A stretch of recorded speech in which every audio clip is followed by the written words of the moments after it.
একেবারে মেঘ এবং পাহাড় দুটি সমান তালে যেন ওখানে মিশে গেছে। নৌকা নিয়ে আমরা সাদা পাথরের দিকে যাচ্ছি। সাদা পাথরের দিকে যেতেই ভারতের মধ্যে যে পাহাড়গুলো দেখা যাচ্ছে ওখানে আমরা যেতে পারবো না। চূড়ায় যেখানে মেঘ, ঠিক তার সাথেই বাড়িঘর দেখা যাচ্ছে, জনবসতি দেখা যাচ্ছে। মেঘ এবং পাহাড়ের যেখানে মিতালি হয়েছে সেখানে মানুষের বসতি রয়েছে। কি এক আশ্চর্য দৃশ্য দেখছি, খালি চোখে দেখা যাচ্ছে কিন্তু ক্যামেরায় হয়তো ততটা বোঝা যাচ্ছে না। আমরা এখানে এসে বর্ডার গার্ড বাংলাদেশের সাথে কথা বলেছি, তাদের সাথে কথা বলে ড্রোন উড়ানোর পারমিশন চেয়েছি। তারা আমাদেরকে ড্রোন উড়ানোর পারমিশন দেয়নি, তাই আমরা সেই জিনিসগুলো দেখাতে পারছি না। আমি ভাবছিলাম যে যদি কোনোভাবে ড্রোন উড়ানোর পারমিশন পেয়ে যাই এখানে, তাহলে আমি ড্রোন নিশ্চিত ভারতের মধ্যে পাঠাবো।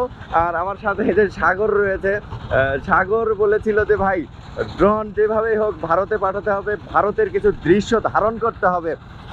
ইচ্ছা সেটি ছিল, সেই যে মেঘ এবং পাহাড়ের যে মিতালি, ঠিক সেখানে আমাদের ড্রোন পাঠাতাম। দুঃখজনক ব্যাপারে আমাদেরকে এই অনুমতি বর্ডার গার্ড বাংলাদেশ দেননি। তারা বলেছেন যে বিএসএফ চাইলে সেই ড্রোন নিয়ে নিতে পারে, সে কারণে আমাদেরকে ড্রোন উড়ানোর জন্য নিষেধ করেছেন। তারা বলেছেন যে আশপাশে কোথাও উড়ানো যেতে পারে, তবে সীমান্ত এলাকায় ড্রোন উড়ানো একেবারে সম্পূর্ণভাবে নিষিদ্ধ। যদিও আমরা এখানকার ড্রোন ফুটেজ ইউটিউবে দেখেছি, আমি সেভাবে করতে পারতাম, তাদের অনুমতি ছাড়া হয়তো ড্রোন উড়াতে পারতাম, কিন্তু আমি কোনোভাবেই তাদের অনুমতি ছাড়া এই ড্রোন উড়াবো না। যে কারণে আমি তাদের অনুমতি নিতে গিয়েছিলাম, তারা আমাদেরকে অনুমতি দেয়নি। আমরা ড্রোন উড়াচ্ছি না। আমরা আমাদের কাছে যে আরেকটি ক্যামেরা রয়েছে, এই যে 300 ক্যামেরা, এইটা জুম অনেক বেশি।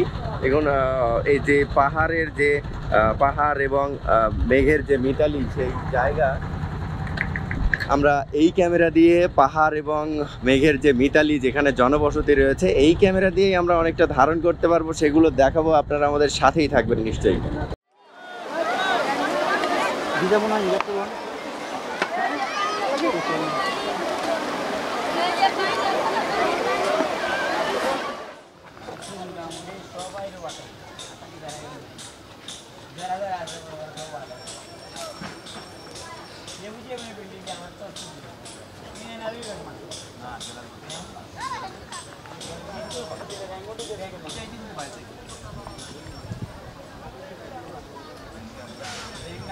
बॉर्डर